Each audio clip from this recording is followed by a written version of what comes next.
This is one of the main reasons why KoAloha ukulele is very unique in its sound. There's a lot of Hawaii-made ukuleles out there, but we're the one that is known for the quality of sound and quality of make.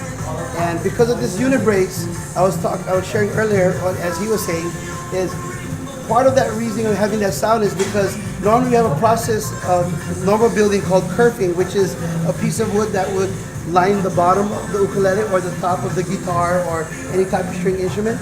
But when you cover that body and you measure the cubic inch space of kerfing takes more space in the body, thus not allowing enough air to move, restricting the sound of the soundboard. When you measure just our Unibrace and this rear bridge brace, there's a lot more air to move. But also, there's less substance that's touching that soundboard, so thus allowing this to vibrate more, to resonate more. So, but I'm going to show you the strength of it. So we're the only ukulele company that believes in stand on our products. We stand on you guys know where I'm going at this, right? We stand on it so much that we are the only one that offers a lifetime warranty. Here, so the product you buy here at this factory and the products that are made in our import factory in Thailand, because it's made the exact same way that you're seeing here, we offer a lifetime warranty because we believe on it and we stand on it.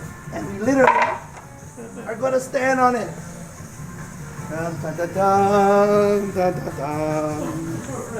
Und er wiegt mehr als ich. Mal sehen, ob es jetzt klappt. Jetzt kommt der echte Test. Oh wow! Here it is, the big one.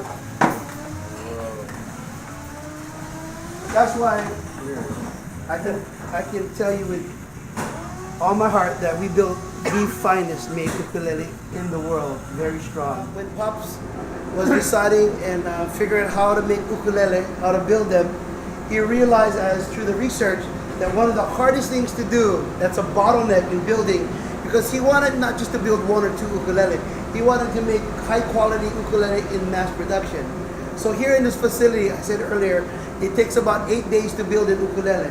We will build up to 22 ukulele a day here at this factory, and we're able to do that in high volume at high quality is because one of the hardest things that he found out is to cut the fret lines on the fretboard.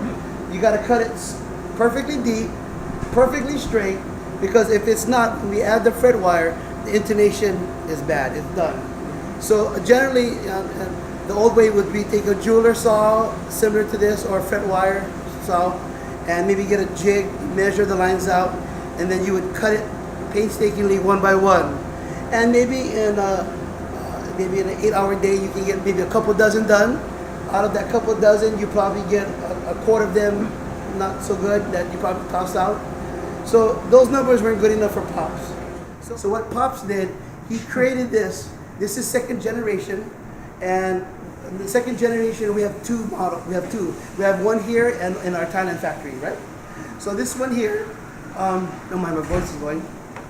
This one here is able to cut not only sopranos, tenors, and concerts quickly and efficiently. You can't buy this in the store. This was designed by Pops.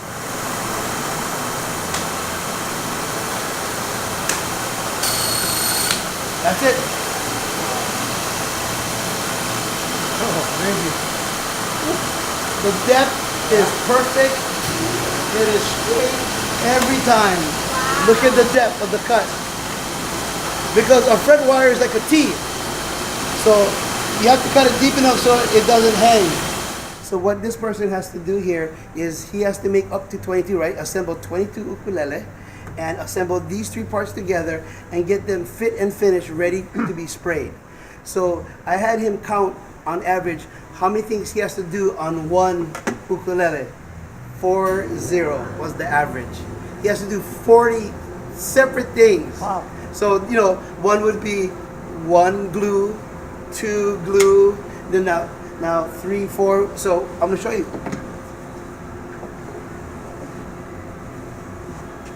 It's like a baseball. So as you can tell, as the neck is glued to the body, there's this extra piece here. So what he has to do with hand-eye coordination, go to this machine here and grind that down. Okay? Actually, with this one here, you will take this one to grind this angle down to match it towards the body. This one here is to take the fretboard, and what you notice is, this is not the correct fretboard, but you get the idea. If you notice, as I line this up, the neck is wider than the fretboard. There's edges here. So in order to cut that edge down, each one, so this would be step one and another step, right? So you have to grind that down smoothly without touching the completed binding. Or once you damage this and it's glued, you can't fix that. So this gets destroyed, unfortunately. So 4 days have already gone down. So if he does anything in here that destroys the product, it's 4 days have gone to waste. And so he would have to do that. And after that, one of the main things that he does, and he'll connect this, what we call the nut. You know what the nut is? The nut is these things. Yeah. So those are one of many 40 things that he does. I won't go through all the 40 things, but one of the last things he will do is he will take a palm sander and he will sand down the entire body to get it prepped and ready for spraying. But even before that, let me show you. He also route and sand the edges. So this is a rough. I want everybody to feel this. This is what a rough body feels like. But if you notice, the edges of here are not 45 degrees. They're actually rounded off. We call that a comfort edge.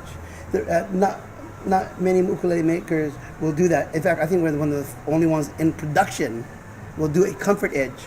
And a comfort edge just allows you so that visually looks nice because it's rounded. But also when you play, this is a very sensitive area of your skin.